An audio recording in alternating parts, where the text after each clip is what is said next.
व्योमवद्व्याप्तदेहाय व्योमवद्व्याप्तदेहाय व्योमवद्व्याप्तदेहाय व्योमवद्व्याप्तदेहाय भगवान् पुरुषोत्तमः जनो जानिदं सत्यं मुच्यते भवबन्धनात्। कृपा करो मुझ ऊपरे सुख निधि सहजानंद।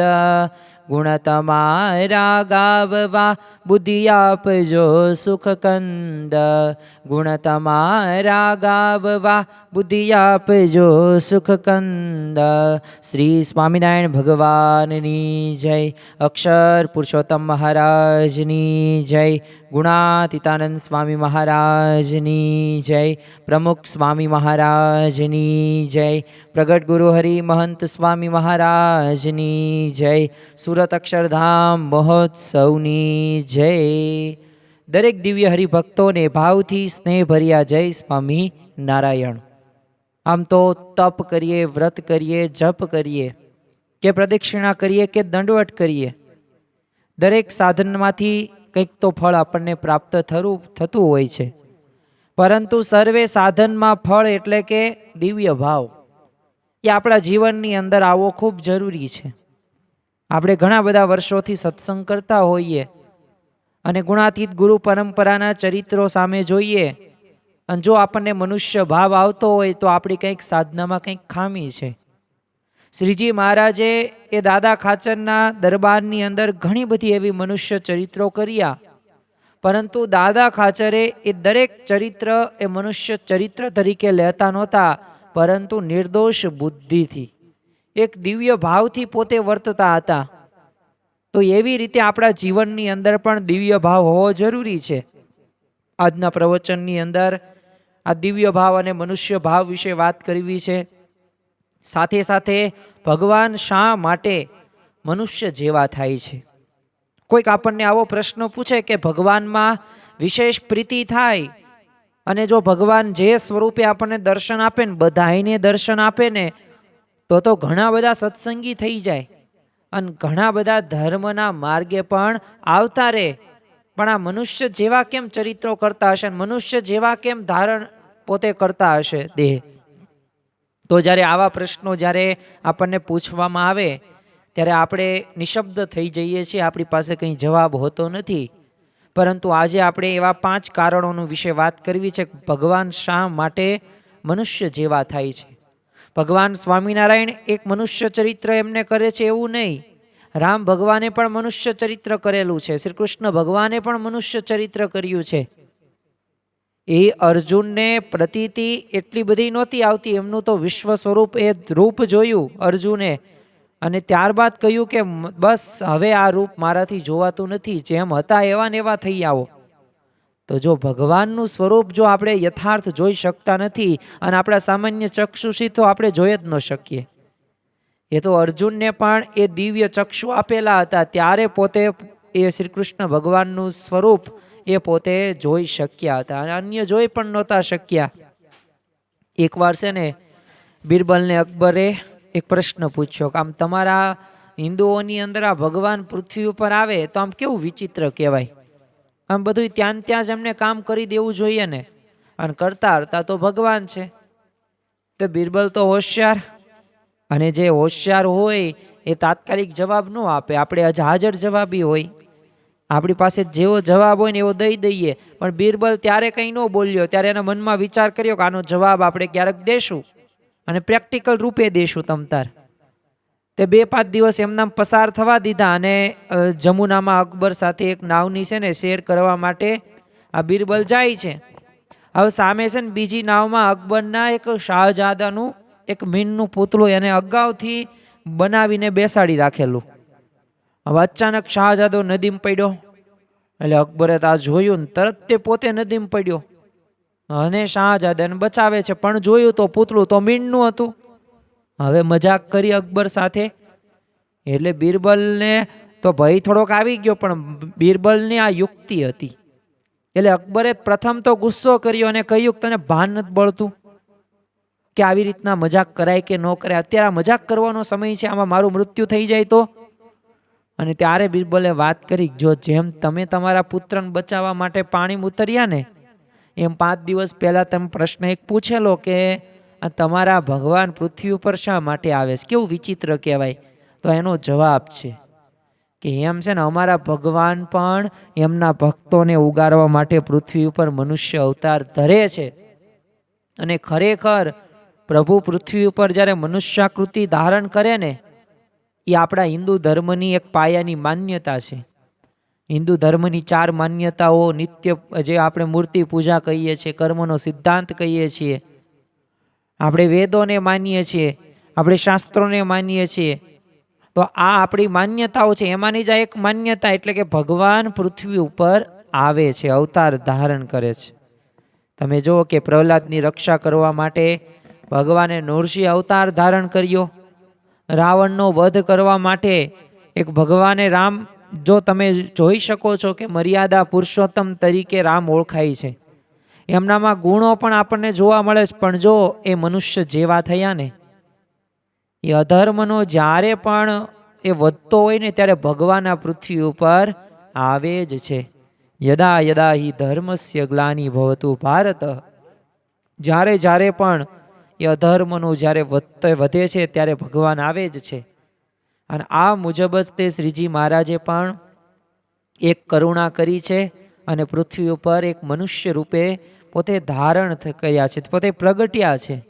અને હવે થોડાક સમય બાદ જ તે એ તારીખ 26 તારીખ અને ગુરુવારના દિવસે એ રામનવમી અને સ્વામિનારાયણ ભગવાનની જયંતી છે. તો ભગવાન આ પૃથ્વી ઉપર આવે છે તો એ કરુણા એ કરીને આવે છે.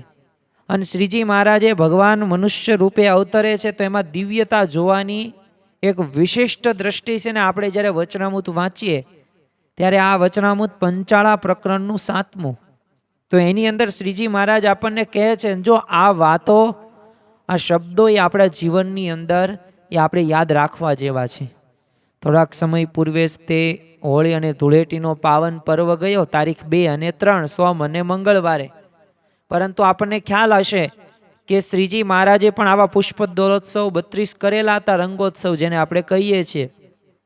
તો એમાં ઉત્તર ગુજરાતની એ બાઈ હરિભક્તો હતી, એમાં ડાંગરવાના એ જતનભાઈ, તો એમને પણ એ ફગવા માગેલા હતા. અને ફગવાની અંદર શું હતું કે મહાબળવંત માયા તમારી, જેણે આવરિયા નર નારી, એવું વરદાન દીજે આપે, એહ માયા અમને ન વ્યાપે.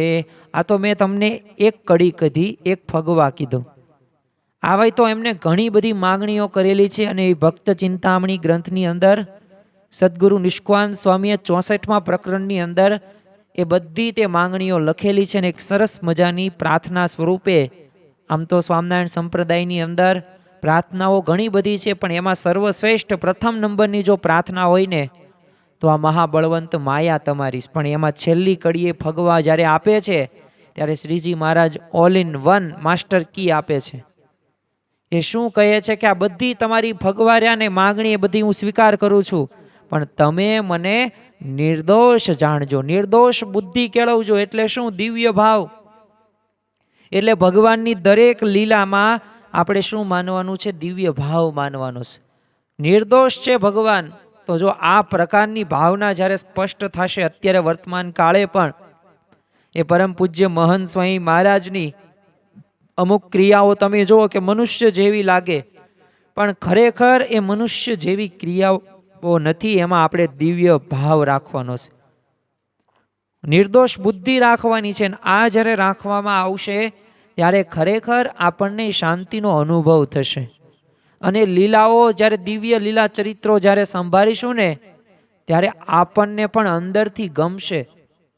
શ્રીજી મહારાજે જો એક દિવ્યતા જોવાની વિશિષ્ટ દ્રષ્ટિ પંચાળાના 7માની અંદર શું કહ્યું છે, આ વાતને આપણે સૌ પ્રથમ શ્રવણ કરીએ અને ત્યારબાદ સમજવાનો પ્રયત્ન કરીએ. તો એની અંદર શ્રીજી મહારાજ કહે છે કે એવી રીતે સર્વના કારણને સદા દિવ્ય સાકાર એવા જે પ્રત્યક્ષ પુરુષોત્તમ નારાયણ, તેની મૂર્તિને વિશે સાકારની રસની મૂર્તિની પેઠે ત્યાગ ભાગ સમજવો નહીં, ને જેવી મૂર્તિ દીઠી હોય તેનું જ ધ્યાન ઉપાસના ભક્તિ કરવી, પણ તેથી કંઈક પૃથક ન સમજવું.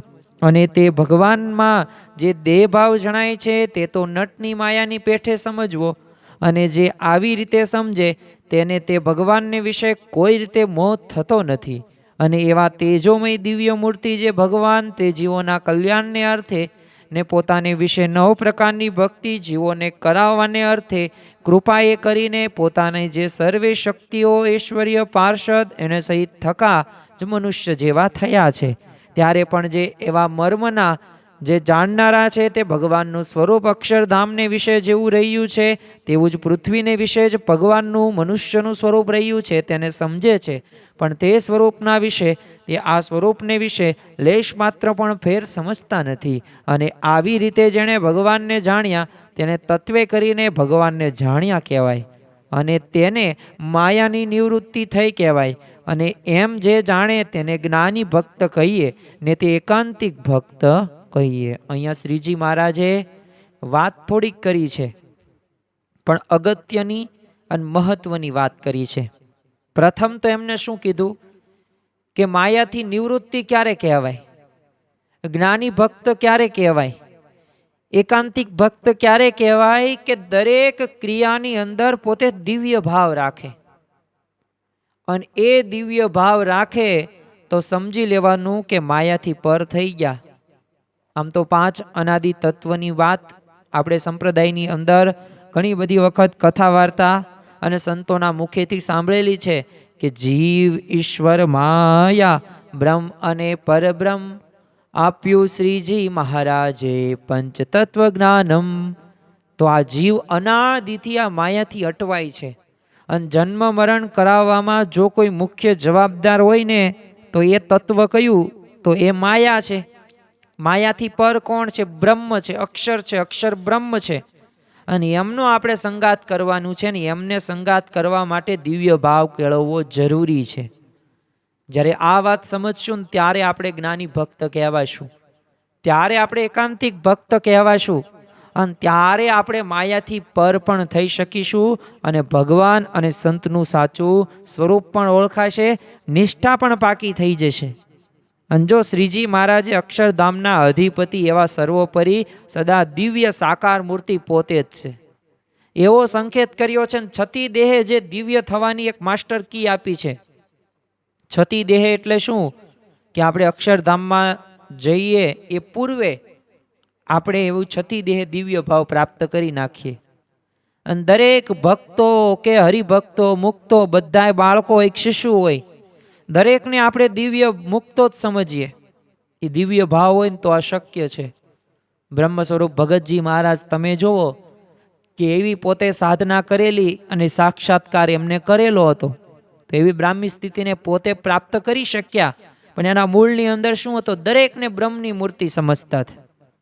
અરે એમનો કોઈક વિરોધ કરે, એમને કોઈક હેરાન કરે, એમને અરે સત્સંગમાંથી એ બહાર કાઢવામાં આવ્યા તો ત્યારે પણ પોતે દિવ્ય ભાવથી રહેતા હતા. અને આપણને 2 વાક્યો કોઈક અવળા કહે, ઊંધા કહે તો આપણને એ વ્યક્તિ પ્રત્યે અભાવ કે અવગુણ કે દ્વેષ પણ આવી જાય છે. અને કઈ રીતે એનું અહિત થાય ને એ અહિતનું પણ કામ આપણે એ કરી નાખીએ છીએ. પણ જો આપણા જીવનની અંદર દરેકમાં ભગવાન વસેલો છે, સર્વ કરતા હર્તા ભગવાન છે, તો જો આવી સમજણ આવી જાય ને તો અવશ્ય આપણા જીવનની અંદર આપણે આગળ વધીએ અને સુખી પણ થઈએ. અને ભગવાન સદા દિવ્ય છે અને સાકાર છે. જો આપણે ભગવાન શા માટે મનુષ્ય જેવા થાય છે એની વાત તો આજના પ્રવચનની અંદર આપણે સમજવાની જ છે. પરંતુ આવા ઘણા બધા પ્રશ્નો છે કે જે પ્રશ્નોનું સમાધાન આપણી પાસે હોતું નથી. સદા દિવ્ય સાકાર કઈ રીતે છે? તો શ્રીજી મહારાજે એમની જ તે પરાવાણી, એમનું જ સ્વરૂપ એટલે કે વચનામૃત. તો આ વચનામૃતની અંદર વારંવાર એમને ભગવાનના સાકારપણાની દ્રઢતા કરાવેલી.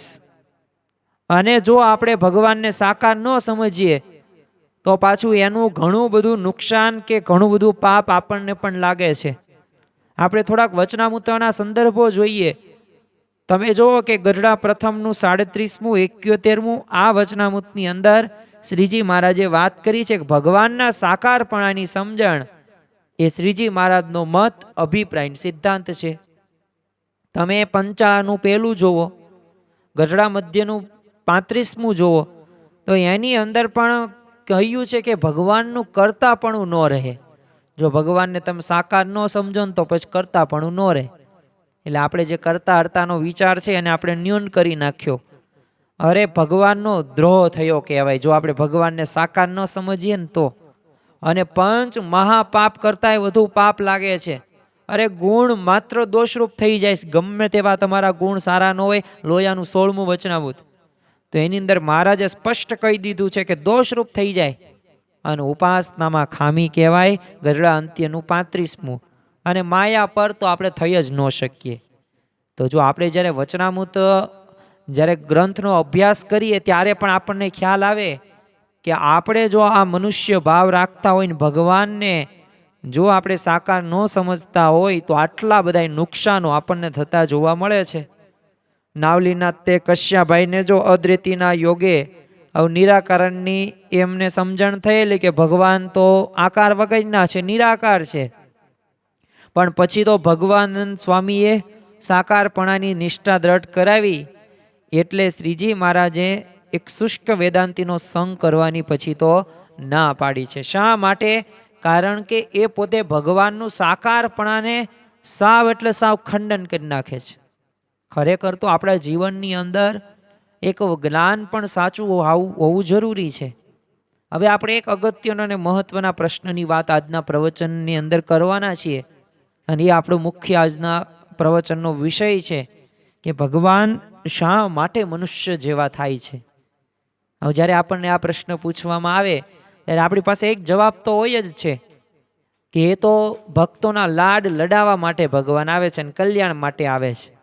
પણ યાદ રાખવું, આ સિવાય પણ એ વચનામૃતનો જ્યારે આપણે અભ્યાસ કરીએ ત્યારે શ્રીજી મહારાજે એ શા માટે મનુષ્ય જેવા થયા છે ને એના કારણો દર્શાવ્યા છે. ગઢડા પ્રથમનું 78મું જોવો, ગઢડા મધ્યનું 10મું જોવો તો એની અંદર શ્રીજી મહારાજ કહે છે કે અનંત જીવોના કલ્યાણને અર્થે ભગવાન મનુષ્ય જેવા થયા છે. બીજું, ભક્તોના જે મનોરથો છે, ઈચ્છા છે, ભાવના છે એ પૂરી કરવા માટે એ ભગવાન મનુષ્ય જેવા થયા છે. અરે વચનામૃત કાર્યાણીનું 5મું, પોતાની મૂર્તિનું સુખ ભક્તોને પ્રાપ્ત થાય એ માટે ભગવાન મનુષ્ય જેવા થયા છે. અને વચનામૃત તમે 55નું 4થું જોવો તો મનુષ્યને દર્શન સ્પર્શ નવધા ભક્તિ કર્યામાં સુવાણ થાય ને એ માટે પોતે મનુષ્ય જેવા થયા છે. અરે ગઢડા પ્રથમનું તો 72મું વચનામૃતની અંદર તો શ્રીજી મહારાજ કહે જ છે કે જીવને સેવા કર્યાનો યોગ આવે ને એ માટે મનુષ્ય જેવા અમે થયા છીએ.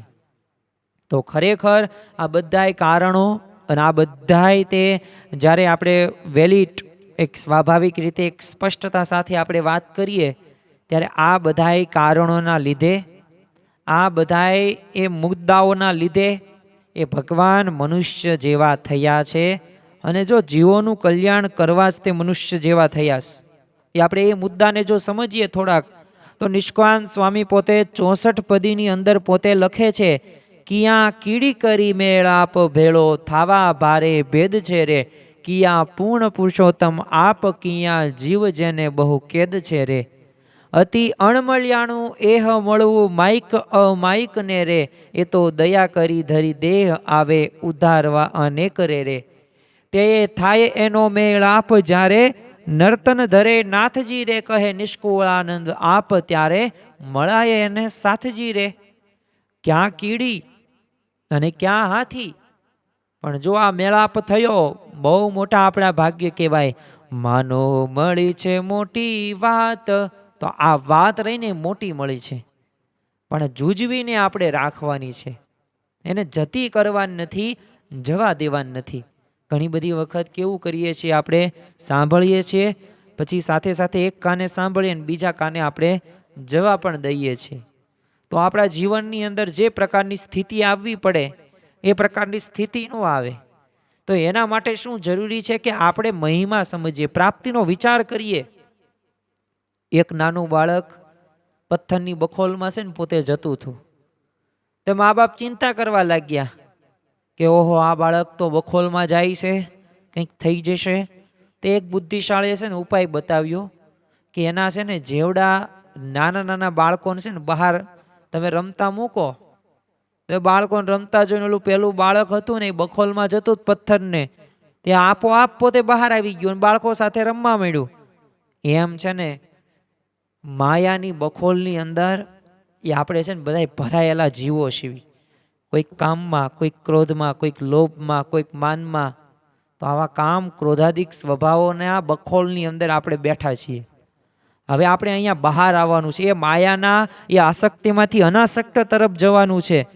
તો જો એટલે આપણને બહાર કાઢવા માટે ભગવાન પોતે પણ મનુષ્ય જેવા થઈ જાય છે અને આપણને સાચી સમજણો આપે છે, સાચું માર્ગદર્શન આપે છે. આ જ સાચું માર્ગદર્શન રહ્યું ને એ આપણા જીવનની અંદર એ આપણે આગળ વધી શકીએ છીએ. એટલે ખરેખર જો આપણે શુદ્ધ મુમુક્ષુતા આપણા જીવનમાં આપણે જો લાવવી હોય તો એના માટે જરૂરી છે કે ભગવાન જે મનુષ્ય જેવા ચરિત્રો એમણે કરેલા છે. આપણે થોડાક દિવસ બાદ જ તે સ્વામિનારાયણ ભગવાનના પણ જીવન ચરિત્રો વિશે, પ્રસંગો વિશે જાણવાના છીએ. સાથે સાથે રામ ભગવાનના પણ પ્રસંગો અને ચરિત્રો જોવાના છીએ. કારણ કે એવા બે ભગવાનનો જન્મદિવસ આવે છે. આમ તો આપણા જન્મદિવસ નિમિત્તે આપણે કેક કટિંગ કરીએ, બહાર જમવા જઈએ, પછી ગિફ્ટો આપણે આપીએ.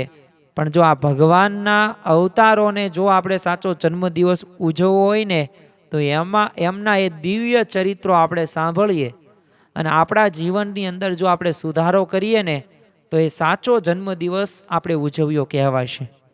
અને એમના પ્રસંગો અને ચરિત્રો સાંભળવાથી આપણો જીવ તૃપ્ત પણ થાય છે અને અંતરમાં શાંતિનો અનુભવ પણ થાય છે. એટલે એવા ભગવાનના ચરિત્રો આપણે થોડાક દિવસ બાદ જ તે એ સાંભળવાના છીએ. એટલે આ ભવસાગરની અંદર જો આ સંસાર છે સુખ દુઃખનો દરિયો, તેમાં તરી શકે કોઈક જ તરિયો. ભગવાને કહ્યું છે કે આ સંસારની વાસ્તવિકતા છે. અહીંયા કોઈ વ્યક્તિ અખંડ પોતે સુખી રહી શકતું નથી. આ મૃત્યુ લોકની અંદર ગમે એટલું તમે સગા સંબંધીને હેત પ્રીત કરો, પણ હેત પ્રીત રહીને લાંબા સમય સુધી કામમાં આવતી નથી. અરે ગમે એટલી તમે કોઈક સંબંધને સાચવવા માટે પ્રયત્ન કરો, પણ એ સંબંધ એ પોતે તમારી વાત સમજી જ નહીં શકે. અરે નાણાં વગરનો ના થયો નાણે ના થા લાલ. એ પૈસા હોય ત્યાં સુધી કહેશે કે ક્યાં ભાઈ, કેમ છે, મજામાં, ચાલો ને કંઈક જઈએ બહાર ફરવા. અને પૈસા ખૂટી જશે ને ત્યારે આપણને સરખી રીતે કોઈ બોલાવશે પણ નહીં. અરે મુશ્કેલીનો સમય આવશે, તમારે કંઈક વસ્તુ કે કોઈક પદાર્થની કંઈક સલાહ સૂચનની જરૂર છે અને એ જ વ્યક્તિ પોતે ફોન ઉપાડતો બંધ થઈ જશે. એ જ વ્યક્તિ પોતે ઘરે આવતો પણ બંધ થઈ જશે. કેમ કે જો ઘરે બેસવા જશું ને તો પાછું 5-10 હજાર માગશે પણ ખરા. એટલે આ સંસાર છે સુખ દુઃખનો દરિયો, તેમાં તરી શકે કોઈક જ તરિયો. આ સંસારની એક વાસ્તવિકતા છે. આ વાસ્તવિકતાનો આપણે સૌ કોઈએ સ્વીકાર કરવાનો છે. જેટલી વહેલી તકે આ સ્વીકાર કરીશું એટલું આપણે ભગવાનનું ભજન સારી રીતે કરી શકીશું, એટલી આ ભગવાનની સેવા તમે કરી શકશો. અને જ્યારે આ જ્ઞાન નહીં થાય સિદ્ધ, ત્યાં સુધી બસ આ ભવસાગરની અંદર, આ મધદરિયાની અંદર આપણું વહાણ એ ક્યારેક ડૂબી જશે. એક સમય તો આવશે ને કે એ સમય આપણું મૃત્યુ થશે. પછી પાછળ જોશું કે આગળ જોશું, અંધકાર જ છે. અંધકારની અંદર પ્રકાશ કંઈ દેખાશે જ નહીં, કારણ કે 60-70 વર્ષ સુધી ભગવાનનું કંઈ ભજન જ કરી નથી. એટલે આપણને કહે છે તમે ભાવે ભજી લો ભગવાન, જીવન થોડું રહ્યું, કંઈક આત્માનું કરી લ્યો કલ્યાણ, જીવન થોડું રહ્યું. તો જો ભગવાને જીવન થોડુંક આપ્યું છે, અલ્પ એવો સમય છે. અલ્પ એવા સમયની અંદર ખાવું પીવું હરવું ફરવું એ તો કૂતરા બિલાડા પણ કરે છે. એ પોતે સંડાસ મળમૂત્રનો ત્યાગ કરે છે, એ પણ સંતાનોની ઉત્પત્તિ કરે છે. અને માણસ પણ એ જ કરે છે. એ પણ ઝઘડે છે, આપણે પણ ઝઘડીએ છીએ. આપણો પણ પરિવાર છે, એનો પણ પરિવાર છે. એ પણ ફરે છે, આપણે પણ ફરીએ છીએ. એ પણ ખાય છે, આપણે પણ ખાઈએ છીએ. પણ એ મનુષ્ય અને પ્રાણી પક્ષી યોનિમાં એ ભિન્નતા ક્યાં છે? ભિન્નતા છે આપણા વિચારની અંદર, ભિન્નતા છે આપણા મનની અંદર, ભિન્નતા છે આપણને ઇન્દ્રિયોની અંદર. અને આ ઇન્દ્રિયો દ્વારા, આ મન દ્વારા, આ અંતઃકરણ દ્વારા, આ શરીર દ્વારા આપણે ભગવાનની પ્રાપ્તિ કરવાની છે. આપણામાં રહેલો આત્મા એ સતત આપણને કહે છે કે બસ આ આત્માને પરમાત્મા સાથે જોડો. અરે કોઈક માતાના પેટની અંદર કોઈક બાળક હોય ને, ગર્ભની અંદર 9 મહિના રહે છે, તો ઊંધા માથે જ આપણે બધા રહેલા છીએ. કોઈ ગર્ભસ્થ માતાના એ ઉદરની અંદર રહેલ એ બાળક નહીં, આપણે એક વખત આપણી માતાના ઉદરની અંદર રહેલા જ હતા. અને એ આપણે કેવામાં રહેલા હતા તો આખા એકાક વિષ્ટા લોહી પરુ આપણે આમ જોઈ પણ ન શકીએ એવી સ્થિતિની અંદર આપણે આપણા માતાના ગર્ભમાં રહેલા છીએ. ભગવાનને 9 મહિના આપણે પ્રાર્થના કરીએ, હે ભગવાન તમે મને બચાવો, મને અહીંથી બહાર કાઢો. અને ભગવાને આપણને 9 મહિના થયા ને બહાર કાઢ્યા. પછી ધીમે ધીમે ધીમે મોટા થયા, બુદ્ધિ આવી, ભણ્યા ગણ્યા, અને ભગવાન સામે જ આપણે થઈ ગયા કે ભાઈ ભગવાનનું ભજન ન કરાય, ભગવાનની જેટલી સેવા કરીએ એટલું છે ને કામ ધંધામાં ધ્યાન અપાય તો વધારે પૈસા મળે, વધારે સમૃદ્ધિ મળે, વધારે સંબંધો ટકે, વધારે સુખી થઈએ, સારું એવું જીવન ધોરણ મળે. ભગવાન કાંઈ રૂપિયાનો ઢગલો આપણા ઘર નહીં કરી દે. કેવા વાક્યો, કેવા વચનો આપણે ભગવાનને કહેતા થઈ ગયા. વિચાર તો કરો કે એક પાણીના ટીપામાંથી આ 10 ઇન્દ્રિયોને 11મું મન આપણું શરીર થયું છે.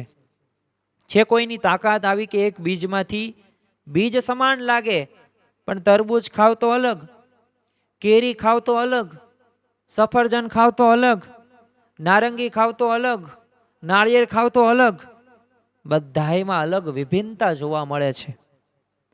તો આ બધું કોનું સર્જન છે? આ બધું ભગવાનનું સર્જન છે. પણ છતાં પણ આપણે શું કહીએ છીએ કે ભગવાન, મને નથી લાગતું ભગવાન છે. જો ભગવાન હોય ને તો આ ગરીબ કોઈ રહેત નહીં. અરે ભાઈ, એના એ કર્મના સિદ્ધાંત પ્રમાણે એને મળેલું છે, પણ એ સમજવા માટે પણ આપણે તૈયાર નથી કે એવા ક્યાં સિદ્ધાંતો હોય. હું 2 નંબરના ધંધા કરીને સારું એવું જીવન જીવી શકું. આપણી પાસે કેટલી તર્ક છે, કેટલા વિતર્કો છે, પણ જો જ્યારે જોવાનું છે કે આ ભવસાગરની અંદર આપણે ડૂબેલા છીએ આવા વિચારોમાં, આવી કુબુદ્ધિથી, ત્યારે ભગવાન પોતે ભવસાગરમાં પડે છે. અને આપણે હાથ પગ હલાવવાની ક્રિયા એ ડૂબનાર તારનારની સમાન લાગે, પણ બંનેમાં જો કંઈક ફરક તો છે ને. એમ ભગવાન પોતે પૂર્ણ કામ છે અને જીવોને માયામાંથી છોડાવવાના મુખ્ય મનુષ્ય જેવા એ પોતે ચરિત્રો કરે છે. પરંતુ આ દરેક મનુષ્ય ચરિત્રમાં આપણે દિવ્ય ભાવ રાખવાનો છે. તમે જો કે આ સાથે સાથે ભક્તોના મનોરથો પણ એ પૂર્ણ કરે છે ભગવાન અને સંત. આમ તો શ્રીજી મહારાજ પ્રગટ થયા ને એના 6 હેતુઓમાંનો જ આ એક હેતુ હતો કે ભક્તોના મનોરથો પૂર્ણ કરવા માટે અમે પ્રગટ્યા છીએ. હવે અદીબા હતા, પોતે મનમાં એમને સંકલ્પ રહી ગયેલો કે છે ને મહારાજે મને બોલાવી પણ દેખીને ઉલટી કરવા લાગ્યા.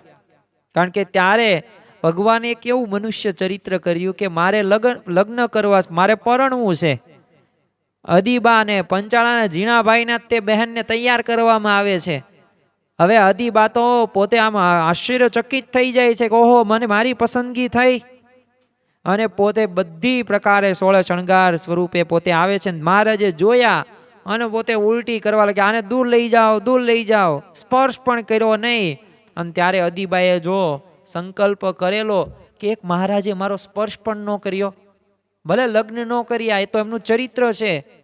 અને એ સંકલ્પ મહારાજે ગઢડામાં પગથિયા ઉતરતા હતા ને ત્યારે અદીબાના ખભાનો ટેકો લઈને પૂરો કર્યો.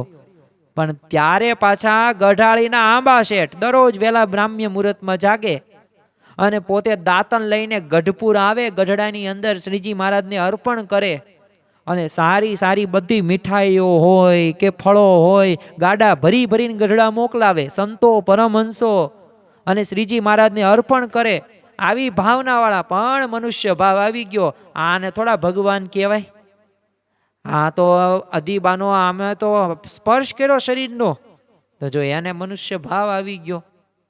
પણ જો આ મનુષ્ય ભાવ નથી લાવવાનો, દિવ્ય ભાવ લાવવાનો છે. એક ભક્તે છે ને સંકલ્પ કર્યો કે શ્રીજી મહારાજ છે ને મને ડ્યુટી પર છે ને રૂપિયો મૂકવા દે તો હું ભગવાન માનું. વિચાર તો કરો કે આવા સંકલ્પો પણ શ્રીજી મહારાજ પોતે સાંભળે છે. અને મહારાજ સભામાં ઢોલિયા ઉપર બિરાજમાન હતા અને એ ભક્ત દર્શને આવ્યો અને ત્યારે મહારાજે શરીર લંબાવ્યું અને નાભી ખુલ્લી કરી અને એ મહારાજ એ ભક્તને શું કીધું, લે મૂક રૂપિયો. તો જો ભગવાન તો કેવા છે, અંતર્યામી છે. તન કી જાણે મન કી જાણે જાણે ચિત્ત કી ચોરી. તેમ ભગવાન આગળ કંઈ છુપાઈ ન શકો. ભગવાન તો કેવા છે, ભગવાન દરેકના ભાવો પૂરા કરે છે. તો હવે આપણા ભાવો પણ ભગવાન પૂરા કરશે અને કરે જ છે. આપણને નિર્વ્યસની જીવન જીવતા કરાવ્યા, આપણામાં સારા એવા સદ્ગુણોની વૃદ્ધિ માટે આપણે આધ્યાત્મિક માર્ગે આગળ વધી રહ્યા છીએ. તો એક ભગવાનની કૃપા જ કહેવાય, ભગવાનનો એક દયાળુ સ્વભાવ જ કહેવાય. બીજું, આ ભક્તને સુખ આપવા માટે જો મનુષ્ય ચરિત્ર કરે છે. વરજાંગ જાળિયાના હીરા ઠક્કરને ત્યાં જઈને મહારાજે કીધું કે અમારે તમારા ઘેર છે ને માંદા પડવું છે. તો હવે તો એમને રાજી થઈને મહારાજને રાખ્યા અને મહારાજે તો તીવ્ર બીમારી ધારણ કરી. તાવમાં તો આ ચાંદાને કાઢો, અગ્નિ વરસાવે છે, હું દાજુ છું. હવે આવી રીતે મહારાજ પોતે બબડે. અચાનક રાત્રે જલેબી આંબલીને કાયતરા માંગ્યા અને ખાધા પાછા. તો આવી રીતે અઠવાડિયા સુધી એને ભયંકર બીમારી જો મહારાજે ત્યારે ધારણ કરેલી. પણ જો હીરાભાઈ અને એમના ધર્મપત્ની હતા, એમને રાત દિવસ પોતે ખડે પગે સેવા કરી અને હેતપ્રીત હતું ને અનંત ગણા વધી ગયા. શાસ્ત્રીજી મહારાજે તમે જો અંત અવસ્થાની અંદર હવે બીમારી ગ્રહણ કરીને ત્યારે પોતે એકદમ બોલી ઉઠ્યા કે સગડી લાવો, મને ઠંડી ચડે છે. સગડી આવે કે તરત ખુલ્લા શરીર કેપથી બેસે ને કે આ સગડી લઈ જાઓ, પંખો કરો, ગરમી થાય. આવા ચરિત્રો આપણે જોઈએ તો આપણે શું કહીએ કે ભાઈ પહેલે જ કહી દો ને હું થાય તમને, હોય એવું કહો ને આવી રીતના ખોટી રીતના હું જધોશ. પણ જો આ મનુષ્ય ચરિત્રમાં પણ આ દિવ્ય ભાવ રાખવાનો છે. દરેક એમની લીલાને આપણે દિવ્ય સમજવાની છે. નરસિંહ મહેતા એટલે જ કીધું છે ને, પોતાના સરખી કરીને જાણે પુરુષોત્તમની કાયા રે, નરસૈયાના સ્વામીની લીલા ઓલ્યા મતિયા કહે છે માયા રે. તો ખરેખર એ એક માયા છે, પણ એ માયાથી આપણે પર થવાનું છે. વચનામૃત લોયાનું 18મું, જેની અંદર ભગવાન અને સંતમાં પણ હાડ, ચામ, મળ, મૂત્રાદિક, જન્મ, મરણ, બાળ, યુવાન, વૃદ્ધ એ વગેરે દેહના ભાવ નથી. કામ, ક્રોધ, લોભ, મોહ, મત્સ, માયા, તૃષ્ણા, અહંકાર, પક્ષપાત પણ આવા અંતકરણના ભાવ પણ નથી. એટલે શ્રીજી મહારાજ આપણને સમજણ આપે છે કે એમનો દેહ કેવો છે, એ દેહ ભાવ નટની માયાની પેઠે છે. એક પ્રકારની માયા છે. ભગવાનમાં જણાતો એ દેહ ભાવ જો કર્મવશ નથી, પણ નટની માયાની જેમ છે અને એને આપણે એમ સમજવાનો છે. એક આપણે દ્રષ્ટાંત જોઈએ જેથી આ મુદ્દો આપણા જીવનની અંદર ચરિતાર્થ થાય. એક રાજાને ત્યાં છે ને નટે પોતાની વિદ્યા રજૂ કરી. હવે રાજાને કહ્યું જો હું આકાશમાં છે ને ઇન્દ્રની સહાય કરવા અસુરો સાથે છે ને લડવા જાઉં છું અને હું એમ કેમ પાછો ન આવું ને ત્યાં સુધી મારા સ્ત્રી છોકરાને તમે સાચવજો. અને એમ કહીને આકાશમાં દોરડું ફેંક્યું અને એને જાલીને ઝટપટ ચડી ગયો અને આકાશમાં તો દુંદભીનાદ થયા. યુદ્ધનું આમ વાતાવરણ બધાએ અનુભવ્યું અને થોડી વારની અંદર તો નટના હાથ, પગ ને ધડ ને માથું નીચે પડ્યા અને એની સ્ત્રીએ બધું ભેગું કર્યું અને ચિતા ખડકીને ખોળામાં પતિને અંગો લઈને પોતે બળી ગઈ. બળી મરી ત્યાં જ તે નટ દોડેથી ઉતર્યો ને રાજા પાસે સ્ત્રી માગી. તો રાજા કે એ તો તારા અંગોને લઈને સતી થઈ ગઈ. તો નટ કે અરે રાજા, હું ગરીબ માણસ, મારી સ્ત્રીમાં ક્યાં તમારું મન લાગ્યું, એ તો સંતાડી છે. રાજા કે આ બધા સાક્ષી છે, તારી સ્ત્રી રહીને એ બળી ગઈ છે. તો એણે શું કીધું, હું બોલાવું? ઓલા રાજા કે બોલાય તો. અને નટે ઊંચેથી સાથ કર્યો કે એ રૂડકી. અને ત્યાં તે પોતે પછવાડે મહેલની અટારીએ છે ને દેખાઈને કીધું કે હું આ રહી. હવે આ સમગ્ર દ્રશ્ય જોનાર છે ને રાજા અને પ્રજાને બધાને આશ્ચર્ય સાથે અનુભવ થયો. હકીકતની અંદર છે ને નટ આકાશમાં ગયો નહોતો, કપાયો નહોતો. એની સ્ત્રી અંગો છે ને લઈને ચિતા ઉપર ચડી નહોતી. આ તો એની એક રમત રહી ને એ નટના છોકરા માટે નિત્યનો ખેલ હતો. અને જો નટની માયા એ જાણી ન શકાતી હોય તો વિચાર કરો કે આ નટવર એવા પરબ્રહ્મની લીલા કેમ જાણી શકાય? તો આશ્ચર્ય થાય ને. તો પરબ્રહ્મમાં કે તેમના ધારક સંતમાં જે કંઈ દેખાય છે ને એ આ નટની માયા જેવું છે. એ દેહ અંતકરણના ભાવ દેખાય છે છતાંય નથી. જેમ કે ઝાંઝવાના પાણી ઉનાળાની અંદર આપણે જોઈએ છીએ, પણ ખરેખર વાસ્તવમાં છે નહીં. પ્રમુખ સ્વામી મહારાજ તો ઘણી વાર કહેતા કે આ ભગવાન અને સંત છે ને અરીસા જેવા છે. અરીસો શુદ્ધ સ્વસ્થ છે, પણ આપણે એની સામે એ ઊભા રહીએ ને તો આપણામાં રહેલો દાગ ને કાળાશ ને આકાર દેહભા અરીસામાં જણાય જ છે. હકીકતે એ આપણા છે, અરીસાના નથી. તો આ બધું આપણા જીવનની અંદર એ આપણે દ્રઢ કરીને રાખવાનું છે. અને છેલ્લે એક વાત કહીને આજનું આ પ્રવચન પૂરું કરીએ. અગત્યની વાત છે, કારણ કે સર્વ સાધનાનું ફળ એ દિવ્ય ભાવ છે. એ આપણે ભગવાન અને સંતની દરેક ક્રિયા, દરેક લીલા, દરેક પ્રસંગોની અંદર એ આપણે દિવ્ય ભાવ કેળવવાનો છે. અને આ દિવ્ય ભાવ કેળવશું ને તો આપણે આઠેય પહોર આનંદ, આનંદ અને આનંદ. મનુષ્ય દેહે કરી ન થાય તેવું શું છે? જે નિત્ય અભ્યાસ રાખીને કરે ને એ થાય. એમાં દિવ્ય ભાવ પણ આપણા જીવનની અંદર આપણે અપનાવી શકીએ. ભગવાન અને સંતની કૃપાએ કરીને આ દિવ્ય ભાવ આવવાથી એ આપણા જીવનમાં એક સાચો એવો આનંદ અને અંતરમાં એક શાંતિનો અનુભવ પણ થાય છે. ખરેખર તો પ્રત્યક્ષ ભગવાનની મૂર્તિમાં ત્યાગ કે ભાગ નથી. કારણ કે ભગવાનની સમગ્ર મૂર્તિ કેવી છે? દિવ્ય છે, નખ શીખ સુંદર છે. જેમ સાકરની મૂર્તિમાં બધા જ અંગો મધુર હોય, જેમ નાળિયેરના છોતરા, કાચલી કે ગર્ભ અને પાણી જુદા જુદા કરી શકીએ છીએ, તેનો ત્યાગ ભાગ જોઈ શકાય છે. પરંતુ એ જ નાળિયેરમાં એ જો સાકરનું બનાવ્યું હોય તો કેવું મધુર મધુર જ છે ને. એમાં ભગવાનનું સ્વરૂપ રહ્યું ને એ સર્વાંગ દિવ્ય છે, બીજું આનંદમય છે અને કલ્યાણકારી છે. કારણ કે આ ભગવાનના ચરિત્રો જો આપણે સાંભળીએ અને અંત કાળે પણ સ્મૃતિ થઈ આવે ને તો આપણું કલ્યાણ થઈ જાય. તો આ કલ્યાણ માટે પણ આ ચરિત્રો એ આપણા જીવનમાં આપણે જડી દેવાના છે. વચરામૃત વરતાલનું 7મું, તો ભગવાન તો માયાના વિશે આવે ત્યારે માયા પણ અક્ષરધામ રૂપ થઈ જાય. અને 24 તત્વ વિશે આવે તો 24 તત્વ પણ બ્રહ્મરૂપ થઈ જાય છે. તો એમ જો આ ભગવાનનું આવું સ્વરૂપ છે, અને ભગવાન અને સંતના યોગમાં સંબંધમાં કોઈ પણ વસ્તુ કે પદાર્થ કે વસ્ત્ર કે અલંકાર કે સ્થાન કે વૃક્ષ કે સેવક કે ગાડી, અરે કંઈ પણ આવે ને તો એ પણ નિર્ગુણ થઈ જાય, અરે દેવ તુલ્ય થઈ જાય છે. અને એટલે જ તે તમે જો રાજકોટની અંદર એ બહુડીના અત્યારે વિદ્યમાન દર્શન આપણને થાય છે. કાંટા વગરની બહુડી છે. કારણ કે શ્રીજી મહારાજ પોતે બિરાજમાન હતા અને સંતો ભક્તો પણ બિરાજમાન હતા એ બહુડીના નીચે. તો ત્યાં હવે બહુડી પોતે હવે મુક્તાનંદ સ્વામીના પાઘની અંદર એ પોતે ભરાય છે. અને શ્રીજી મહારાજ શું બોલ્યા કે તારી નીચે અહીંયા પરબ્રહ્મ પૂર્ણ પુરુષોત્તમ ભગવાન બેઠા છે, અને તું આ બહુડીનો તારો સ્વભાવ તો નથી મુક્તિ, કાંટા તારો ભગવાન. અને ત્યારે બહુડી એક સેકન્ડે બધા કાંટા પોતે ખરી પડે છે. અને અત્યારે આપણને ત્યાં આપણને વિદ્યમાન દ્રશ્યમાન એ બહુડી થાય છે, કાંટા વગરની બહુડી. તો જો આ ભગવાન અને સંતના સ્વરૂપમાં આવો બહુડીનું અત્યારે લોકોને દર્શન કરવા જાય છે. સાળંગપુરની અંદર તમે જુઓ, એ રોજો ઘોડો હોય કે વૃક્ષ હોય, શ્રીજી મહારાજ જ્યાં જ્યાં પોતે લીલાઓ કરી છે ગઢપુરની અંદર, એ દરેક જગ્યાએ આપણે જોઈએ છીએ. તો જો આ એક ભગવાનના જે પદાર્થો, વસ્ત્રો, અલંકારો આવે ને એ બધું કેવું થઈ જાય? દેવતુલ્ય થઈ જાય છે. ગરડા મધ્યનું 13મું વચનામૃતની અંદર તો ભગવાન નિર્ગુણ હોય ને તો એમાં શું કહેવું? તો જો આ વાત આપણને કરવામાં આવી છે. શ્રીમદ ભગવદ્ ગીતાની અંદર પણ કહ્યું છે, જન્મ કર્મ ચ મેવ દિવ્યમ.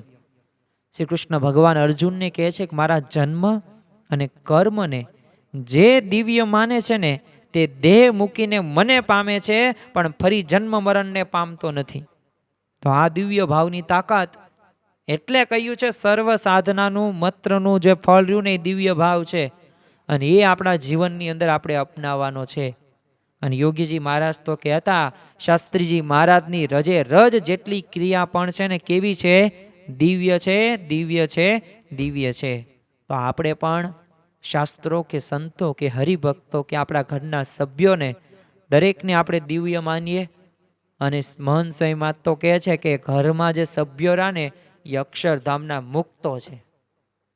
જો એ માનવામાં આવે તો ક્યારેય તે સાસુ વહુ પ્રત્યે અણગમો રહે નહીં. પતિ પત્ની વચ્ચે પણ એ દિવ્ય ભાવ જ આવે. અરે પતિ મોડા ઉઠે છે છતાં પણ એ પત્ની પોતે દિવ્ય ભાવથી એ પોતે કહેશે કે કંઈ વાંધો નહીં, આજે મોડું થઈ ગયું પણ આવતીકાલે ધ્યાન રાખજો. પણ જો આ ભાવના ન હોય ને તો ઝઘડો અને કંકાસ સિવાય કંઈ આવતું નથી. અને ઘણી બધી વખત આવી રીતે પતિ પત્નીના ઝઘડા હોય, ભાઈ બહેનના ઝઘડા હોય, ભાઈ ભાઈના ઝઘડા હોય, દેરાણી જેઠાણીના ઝઘડાઓ હોય. તો આ બધા ઝઘડાઓ કે પ્રશ્નોનું મૂળ શું છે કે આપણે દરેકને સામાન્ય જેવા ગણ નાખ્યા છે. આપણી સાસુને એક વખત અક્ષરધામના મુક્ત છે એવું માનીને ખાલી 7 દિવસ ટ્રાય કરો, તમારા દરેક પ્રશ્નનું સમાધાન થશે. અરે તમારા પતિને તમે પરમેશ્વર માનો તો તમારા પતિ સામેનો જે વ્યવહાર છે ને એ વ્યવહાર સારો થઈ જશે. અરે તમારા ધર્મ પત્નીને એ તમે અર્ધાંગી કે પતિવ્રતા નારી માનો કે એ પ્રકારના એવા ભાવ વિચારો રાખો અને એવું સન્માન આપો, માન આપો. અરે ગમે તે શાક બનાવ્યું, ગમે તેવું બન્યું, તમે 2 શબ્દો સારા કીધા, તો એ દરેક ક્રિયા કે દરેક પ્રસંગોની અંદર એ દિવ્યતા લાગશે. અને તમારા ધર્મ પત્નીને પણ આદર સત્કારની જરૂર છે ને તમને છે. પણ જો જેવું તમે કરશો, જેવો ભાવ રાખશો એવી દરેક ક્રિયા થશે. તો આજના દિવસે આપણે મહારાજ સ્વામીના ચરણોમાં પ્રાર્થના કરીએ કે ભગવાન મનુષ્ય જેવા થાય છે તો એ પાછળ પણ આવા કારણો છે જે શ્રીજી મહારાજે વચનામૃતની અંદર આપણને સ્પષ્ટ કહ્યું છે. તો ભગવાન સ્વામિનારાયણ હોય કે ભગવાન રામ હોય કે ભગવાન નૃસિંહ ભગવાન હોય કે પછી શ્રી કૃષ્ણ ભગવાન હોય, દરેક અવતારો અહીંયા પૃથ્વી ઉપર આવ્યા છે, મનુષ્ય જેવા ચરિત્રો કર્યા છે. શા માટે? એમના દરેક ચરિત્રો, દરેક લીલાઓ છે અને એ લીલાઓ આપણા જીવનની અંદર એ આપણે કંડારી રાખવાની છે. તો આજના દિવસે મહારાજ સ્વામીના ચરણોમાં પ્રાર્થના કરીએ કે અમે પણ આ દિવ્ય ભાવ નિર્દોષ બુદ્ધિ અમારા જીવનની અંદર વધુમાં વધુ દ્રઢ થાય એવી બળ, બુદ્ધિ અને શક્તિ આપજો. શ્રી સ્વામિનારાયણ ભગવાનની જય.